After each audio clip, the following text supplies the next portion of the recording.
So since we only have 15 minutes, I'm going to go quite direct into sort of some of the key things that we'd like to learn about.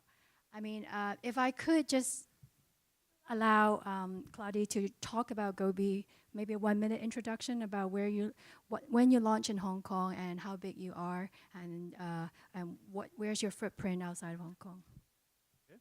Yeah, I started with my co-founder at the end of February. We launched in mid-April in Hong Kong with 1,000 bicycles. Gobi Bike is a bike sharing platform, stationless. This is different from many government programs.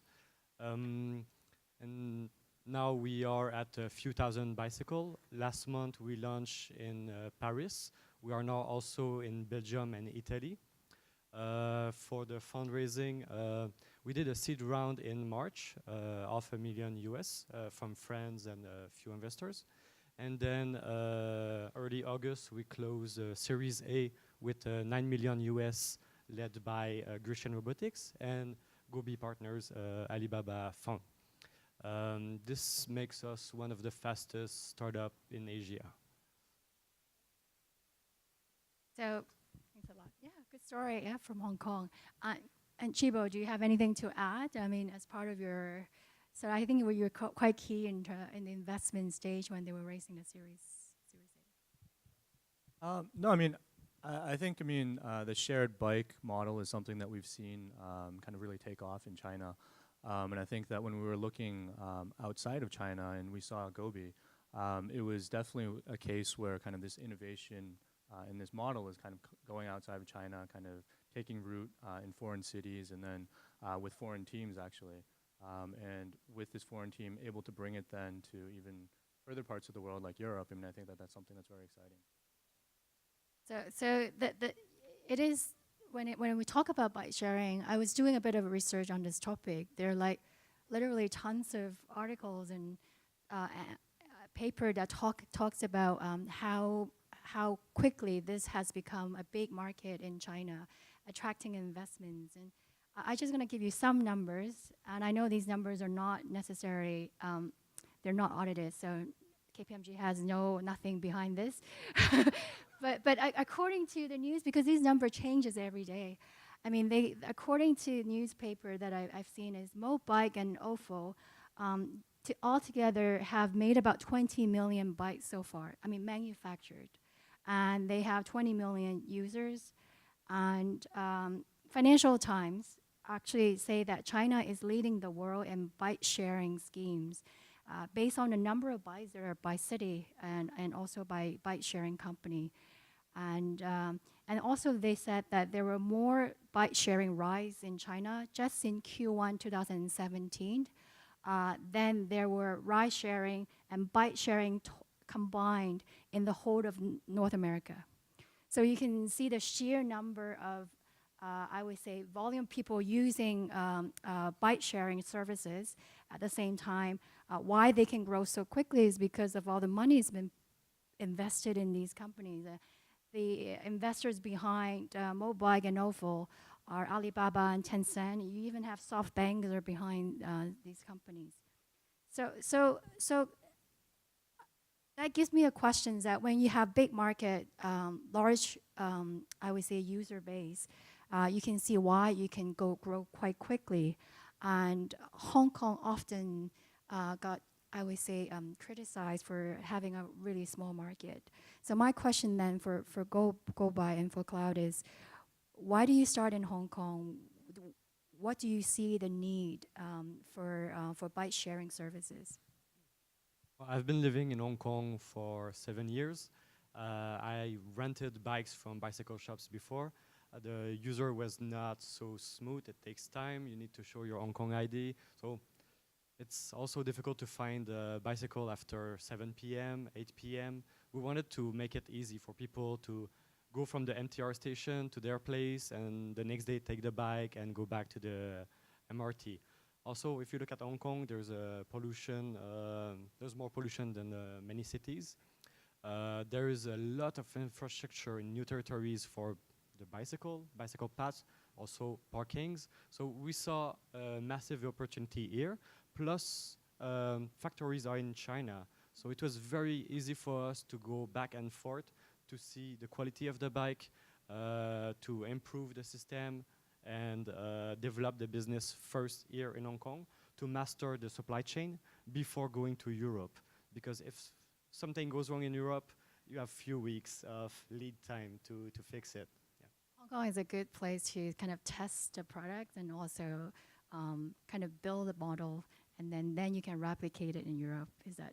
And it's not snowing like Canada, so it's convenient.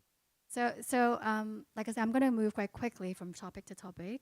Is among all the news in the media about bike sharing, you're going to hear something quite negative, which is issue that about abandoned bikes on the streets, and also vandalism and also theft.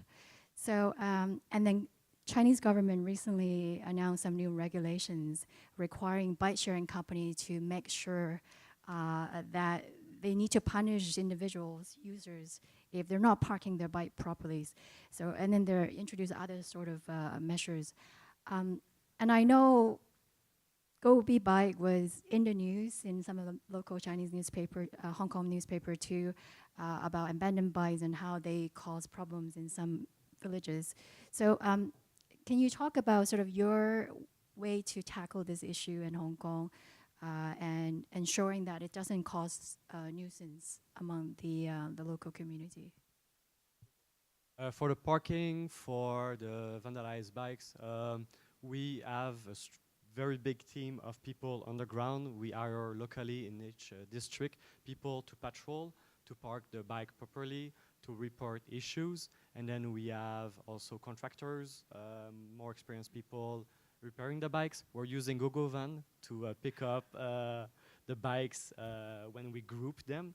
So the whole logistic is different from what you can see in other countries where it becomes a pile and it's not managed. So I think this is where we do business differently. We are also developing an internal app to be more efficient at everything we do. There's a lot of business intelligence to integrate. There's a lot of data with the GPS. So it's very fascinating what we can do and improve the system.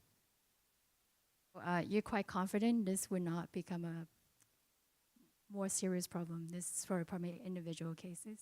Is that your view of this? Said it's individual cases. It's a small percentage of the whole fleet, and the media took it and make it big. But and I know you're giving incentive, right, for the riders to take the bikes to the proper sites, and then they get credits for free rental next time when they use the bike again. yes, this is called a hotspot. Bikes that are not used so often, we incentivize people to bring them where we know there will be usage. And soon we will roll out a feature called a no-go zone, where we don't want people to park. And then there will be some incentive as well put on this. So with all of that is, we also think about, I know you also mentioned the fact that you don't offer your service for free because you are conscious of trying to make money from this business. And where in China, at the beginning, when you launch these type of service, you often almost are giving it away in order to grow users. This is questions for Chibo is, what do you think about the long-term sustainability of the model in terms of profitability? Because people often think that ride sharing could be compared with, bike sharing could be compared with ride sharing. When in fact, ride sharing is a business that you tap into existing underutilized resources, where bike sharing requires the company, the more user you have, the more bikes you have to buy. So you suddenly don't have that economies of scale benefits, such as what Uber or Didi have. So I'm just curious, sort of from an investor's point of view, where do you see this will become really successful and profitable in the long run? No, Irene, I think these are all very good questions. I've been saving up a lot of answers, and I'm like, I really got a good answer for that. I think there's a couple questions ago. I mean, there's just something that I really just want to say, just because it's really kind of a plug for Hong Kong. One of your questions was, why is Gobi Bike kind of starting here in Hong Kong?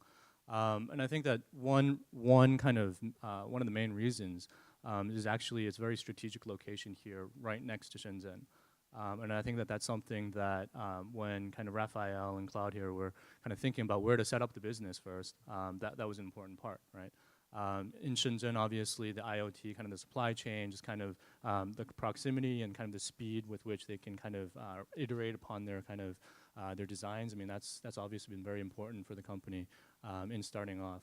And I think that obviously, I mean, Shenzhen or Hong Kong is kind of a logistics hub for Asia, kind of, and then being able to utilize that and kind of ship all their bikes out to Europe or wherever the markets they're entering. I mean, that's obviously very important as well. So I think that Hong Kong has a natural kind of advantage in these kind of sectors, and that's something that I think all startups here should tap into. Like we don't have much bike paths in Hong Kong. Okay, so back to your most recent question, in terms of the business model, I think bike sharing, the model here, as compared to in mainland China, is completely different. And so I think that in China, obviously, I mean, it's a hyper-competitive market, right? So back like 2-3 years ago when these companies were first starting, I mean, obviously, this is a very low entry barrier kind of model. So basically, Mobike Ofo, they started, they gained traction, raised a lot of money, and then there were like Me 2, Me 3, Me 4s, right, in the T2, T3, T4 cities. And I think that that's something that obviously, I mean, that has picked up in terms of the capital markets. There's been kind of mentions of bubbles and whatever. We're obviously seeing that play out. But because there's so much competition, I mean, it was a land grab, everyone was going for the same users. And so the revenue per user and kind of how they were charging for the usage of the bikes, I mean, that was dramatically impacted.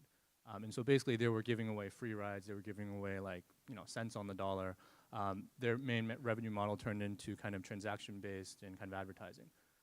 Outside of China, I mean, and this is one thing that really caught our eye with Gobi, I mean, the unit economics are completely different. They're actually charging, 5 Hong Kong per 30 minutes, right? And that's significantly higher than whatever the players in China could charge. In Europe, obviously, this is even more the case, right? Because there's basically very little competition in the cities we're playing in. And based on kind of those kind of economics, you run that business model, those calculations, and it's a very profitable business. So in terms of like kind of the underutilization of kind of existing assets, I mean, that's not really an issue because the model itself is basically solving a real use case need, right? So people, the last mile, getting from the subway to wherever their last destination is, that is kind of an underserved market demand. And so a business like kind of shared bikes, I mean, that's something that really just kind of addresses that. So it's really got a lot of opportunity. You touch on the point I like to also ask, which is for Gobi Bike, is competition. And it seems like, yes, you're the first one launching the service, but immediately we also heard that there will be other companies coming into the market using slightly different model on bike sharing. So, and also, when it comes to bike rental, I don't know, sometimes it seems very hard to differentiate yourself. And I'm just curious that from your point of view, when there's more competition, how you can maintain successful and competitive in the market, whether it's Hong Kong or in Europe. Okay. If you compare the price of the ride, if it is free or 0.5 euro for 30 minutes, it's way cheaper than the MTR. So I don't think it makes a massive difference. If the user experience is better, then they will go for the company they like. The density of the bicycles is quite important. So we strategically place them in cities. We talk to authorities, and we have a very strong local team. So I lived in Paris before. My co-founder is from there. We know people there. The team is very strong and local, and every time we hire people locally to build a team from the ground. And this is different from dumping bikes from where they come from. So you believe that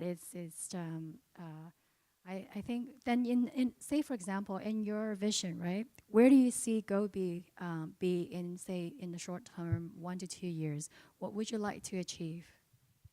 We will focus on Europe a lot. So very soon 10,000 bicycles in 3 countries. It will be developing more cities, more countries as well. Probably 50,000 bicycles by the end of the year, and next year 200,000 bicycles. So it's growing the user base, working a lot on the growth, retention as well. There will be other players, but if we are better, people will stick to our platform, and we will have new features and make the experience better. How do you make the market know about you and the users? We have different channels. There's Facebook, there's emails, referrals in the app. You can share the ride on many other applications with your friends, and then we get people from there. And then we're working with mostly digital, yeah. Hey, and also events is a good way too. Right. Sorry. Do you have questions? No, but I think we have time for maybe 30 seconds more. Well, maybe one last comment from Chibo. I mean, you mentioned bubbles, right? What's the outlook for bike sharing businesses, and also from an investor's point of view? China is at the end of this bubble, right? I mean, I think that there's a lot of mergers, there's a lot of kind of bankruptcies. I think that is the way it's playing out. I mean, I think that elsewhere outside of China, I mean, it's just beginning. And regarding your last question, I mean, they don't need to get the word out. I mean, everyone knows about them. Like Paris, just when they see the bike, it's so green, it's flashy. This is a board on the street. So people, they're just curious. They download the app, and within 3 minutes, they're riding. Street. Okay, great. Thanks for sharing. Thank you, Thank Chibo. you. Thank you, Claude. Thank you. Just pause for a second while we get our photographer to take your photo. Thank you. Coming around to get a very nice photo here.